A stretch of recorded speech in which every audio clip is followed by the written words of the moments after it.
Inilah gedung sekolah Madrasah Alia Ulia Desa Pambatanan, Kelurahan Sungai Tabuk, Kabupaten Banjar. Bangunan kayu 2 lantai ini menjadi andalan warga korban banjir untuk tempat mengungsi.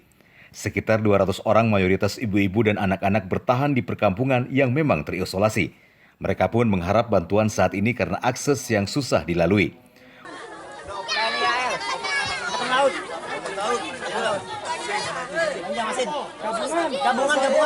Warga pengungsi pun gembira ketika datang tim Satgas Banjir Koarmada 2 TNI Angkatan Laut Selasa siang. Bantuan makanan, obat-obatan, dan kebutuhan rumah tangga yang mereka harapkan akhirnya datang. Warga Pambatanan memang sedang tidak berdaya, hampir seluruh rumah di perkampungan ini berada persis di pinggiran Sungai Tabuk yang terendam setinggi 1 hingga 2 meter. Dari Pambatanan, Kabupaten Banjar, Satyanaka, Kalsel, Satunet.